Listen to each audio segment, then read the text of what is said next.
Hello there, this is Rom Wills coming back at you with yet another couch video. You know what, I'm starting to like this. Car Rom will be back soon.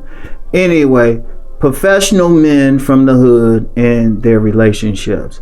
And this video was requested by one of my longtime supporters. He always supports me financially and everything. And he's kind of unique because he's a dude from straight up the hood. The H-O-D-D, the hood, streets and everything, but he was also an athlete and he was able to go to a wealthy school based on that. BGS might know something about that. Anyway, so the question he had was, he wanted me to address navigating relationships, because he said yes, he dealt with the upper class women, but they mostly, they deal with them for the sex, and they saw him as a player, they give him some, he's a jock and everything, their body game go across classes and everything, but they didn't take him seriously beyond that.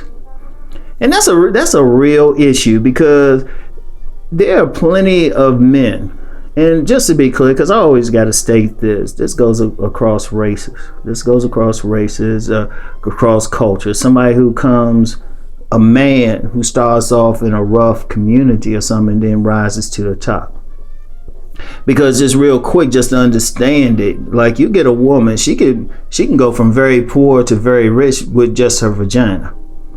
That's just a reality. She can go from poor to rich based on her vagina. Hypergamy, that's the real hypergamy, right? But a man, if he's going to move up, he really ain't going to move up through his dick.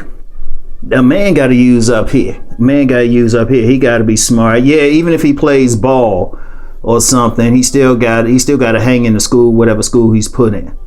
And you got plenty of men, and it might not even been through sports or something. Wait a minute, got this thing on here? Why don't y'all tell me? Anyway, make sure all this is looking good. Anyway, it's not always through sports. You do get some like dudes very smart in the hood and stuff, and they'll move up. And just as an aside, a smart dude ain't automatically picked on. In fact, you get some like straight up thugs who would take up for those dudes. They cool with them and everything. So that's something else. And I talked about that before in a video a while ago. But anyway, you move up there, and it can be tough, because see, the thing about different social classes, they got their protocols, they got their criteria, they got stuff they're looking for. Now, a lot of women will deal with that dude from the hood who might be in their school, or they might meet him in college, or shoot, even later in professional life.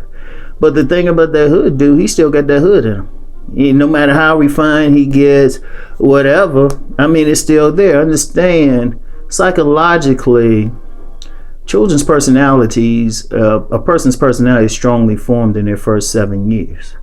So where they live their first 7 years is key. It's key. BGS touched on this when he talked about like those 92 climbers and stuff, and he actually knows about an incident. I ain't gonna get into it here, because knowing her, she probably looking, but I'll say it was dealing with a 92 climber. All right. So it's you might be used to dealing with that type of woman, but then it could be something else when a woman's looking at you.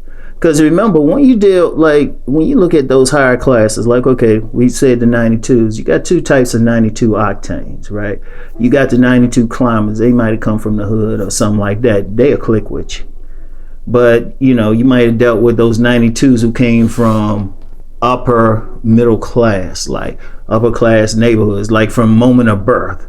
And they ain't those silly women who be trying to act ratchet because they saw it on TV. Upper class, like, you always use the example of like in a black community, our kind of people mistakenly call them the boule, even though the boule is just one fraternity. But I'm just saying in a general thing, but technically the boule is just a male fraternity, but that upper class. And then you got others in the white community, and probably Hispanic and Asian community as well.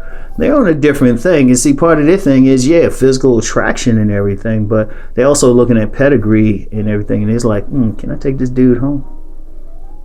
And it's rare that they will do that, because I'm gonna tell you what, even though people throw the word hypergamy out there a lot, only very attractive women can effectively practice it. Now, other women might want to practice it, but only beautiful women can. Remember, I said that beautiful woman, if she's born like in an 85 environment, she can move up to 100.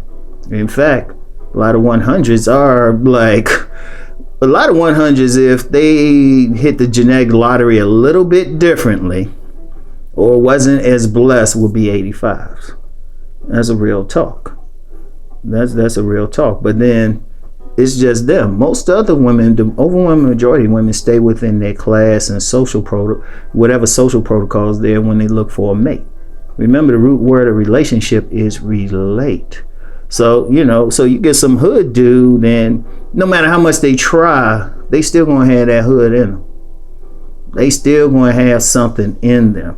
That was one of the reasons why, there was years ago, I was almost exclusively dealing with that more upper class. But then after a while, the protocols start to weigh on you. Just like, man, y'all some fake ass motherfuckers.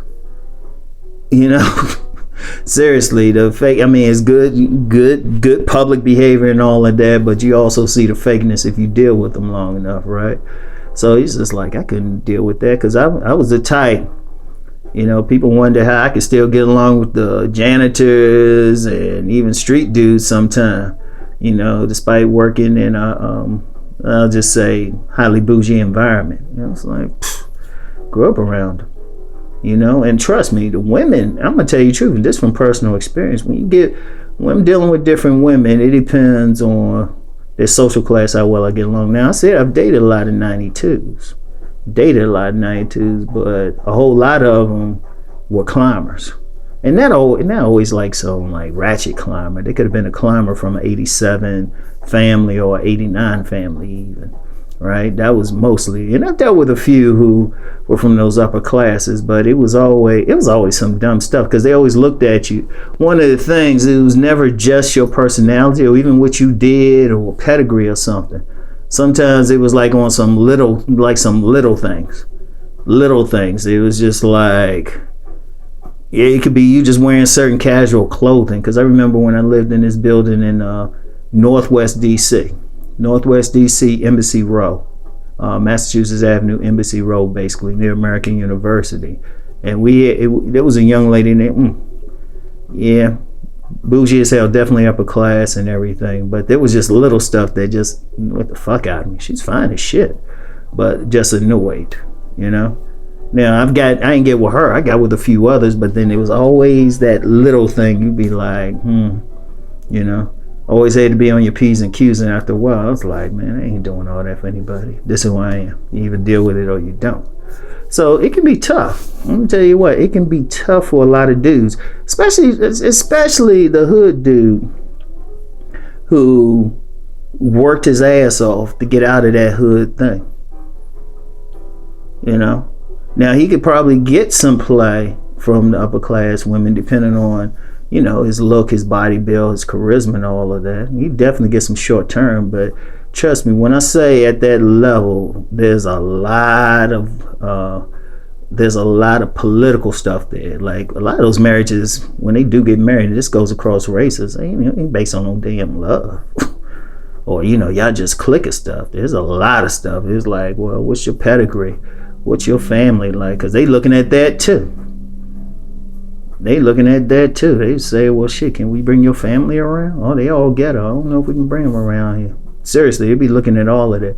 So it can be tough. So that hood dude who became a professional, he might want to on many, well, if he can even stand the women, he can definitely stand them in the bedroom, but if he can stand them publicly, then it's a question of, how much they will want to deal with him publicly, right?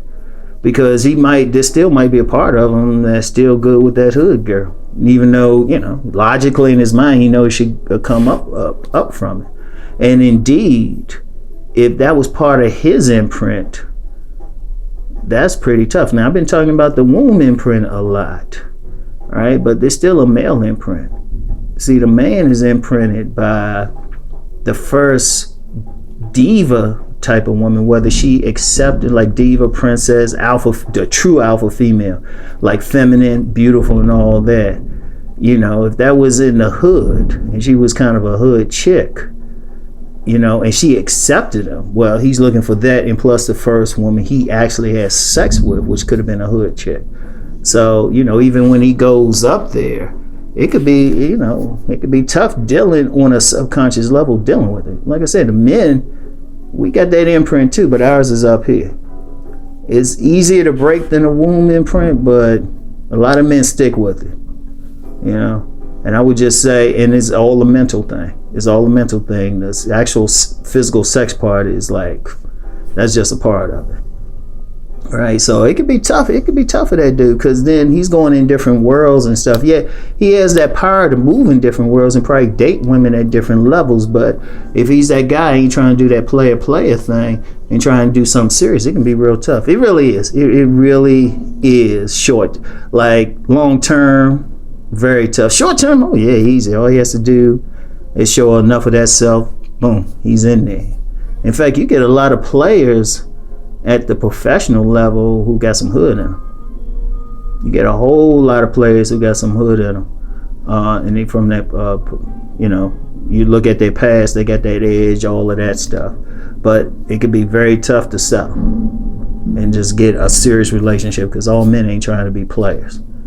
They really ain't. So anyway, yeah, it's a tough walk. It's a tough walk, and you know, on one hand, you could knock them out like crazy, but then if you like, okay, I'm going to get serious and stuff, real tough. Ain't impossible, but tough.